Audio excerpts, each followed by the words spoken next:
Gracias, secretario. Con permiso, presidente. Adelante. Dios Maguepe Guktekech. Muy buenos días, hermanas y hermanos. Con su permiso, presidente, como usted lo ha señalado, hoy es el Día Internacional de la Lengua Materna por mandato de la ONU y de la UNESCO. Y el día de hoy, pues queremos presentar a ustedes el contenido y los alcances de la reforma constitucional sobre los derechos de los pueblos indígenas y afroamericanos, que ha sido enviado por el presidente de México este día 5 de febrero al Congreso de la Unión para darle un nuevo rostro y espíritu a la Constitución mexicana.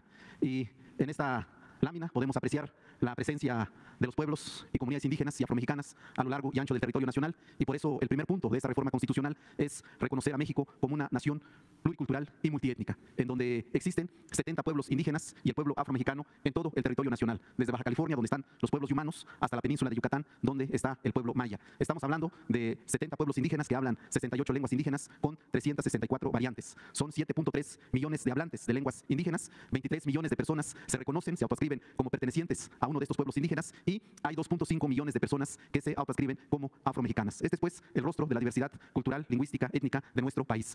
Y en la siguiente lámina, la piedra angular de la reforma es el reconocimiento de los pueblos y comunidades indígenas y afromexicanas como sujetos de derecho público con personalidad jurídica y patrimonio propio. Así se está planteando en esta reforma en el artículo 2 de la Constitución Federal. Esto significa que los pueblos y las comunidades tendrán capacidad para ejercer sus derechos por sí mismos sin ningún tipo de intermediación y desde luego tomar decisiones en sus asambleas, mismas que deberán ser respetadas por el gobierno y la sociedad.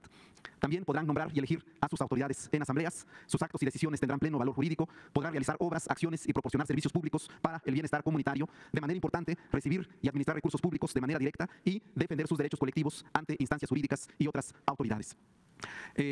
Actualmente, la Constitución y las leyes reconocen a los pueblos como sujetos de interés público, es decir, les da un trato de objeto. Esto así es tratado como sujeto de protección, de tutela y asistencia de las normas políticas y acciones del gobierno y de terceros. Ahora, de lo que se trata es que en la nueva iniciativa es que sean considerados como sujetos que tendrán capacidad plena para ejercer sus derechos y establecer una relación de respeto, diálogo y coordinación con el gobierno y la sociedad. Este es el cambio fundamental que se está planteando, pasar de ser sujetos de interés público a ser sujetos de derecho público. A partir de este reconocimiento se fortalecen los ámbitos y mecanismos para el ejercicio de la libre determinación y autonomía, particularmente en cuanto al fortalecimiento de sus formas de gobierno, la jurisdicción indígena, el patrimonio cultural, las lenguas indígenas y la propiedad intelectual colectiva. Esto es muy importante a propósito de los plagios que se dan con relación a los diseños artesanales. También la participación en la construcción de modelos educativos, la medicina tradicional y las personas que lo ejercen. Esto ha sido muy importante ahora que se ha vivido los tiempos del COVID. Nuestros médicos tradicionales han tenido un papel muy relevante y por eso la importancia de este reconocimiento. También el reconocimiento del hábitat, la bioculturalidad, la integridad de sus tierras y lugares sagrados. Como ustedes recordarán, el día 9 de agosto del año pasado, el señor presidente emitió un decreto por el que se reconocen los lugares sagrados de los pueblos Wixárika, Nayari, O'odham y Mexican. También se plantea en el marco de la autonomía su desarrollo integral y, como decía la secretaria, algo muy importante es que ahora se le dará base constitucional a la consulta previa, libre e informada. A partir de estos derechos se establecen también en la iniciativa un conjunto de derechos y deberes, obligaciones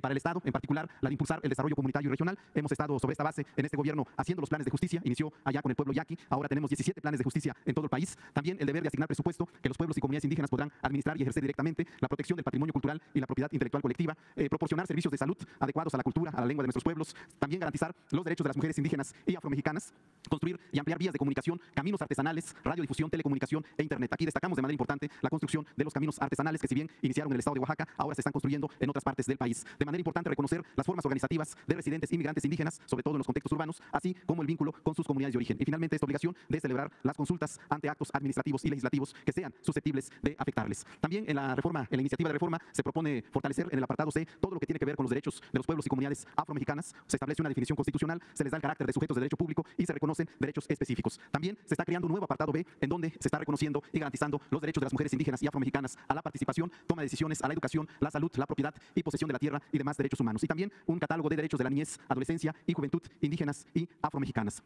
Una vez adoptada esta reforma constitucional, se va a crear una ley general que establezca las normas y mecanismos que aseguren el respeto y ejercicio efectivo de los derechos reconocidos. Hoy, lamentablemente, no tenemos una ley reglamentaria en la materia, como sucede con muchos otros artículos constitucionales. Ahora se pretende que haya una ley general. También, a nivel de las constituciones y entidades federativas, pues tendrán que armonizar sus constituciones y leyes, y también se tendrán que hacer modificaciones administrativas para adecuarlas a la reforma en el marco del Poder Ejecutivo Federal.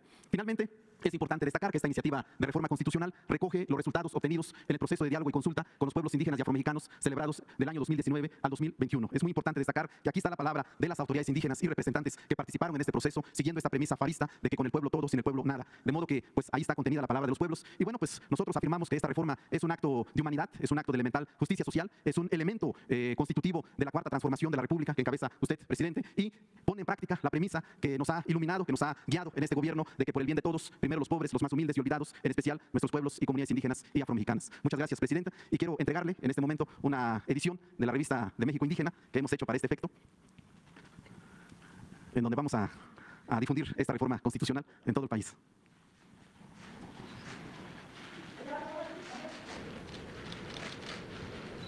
Muchas gracias.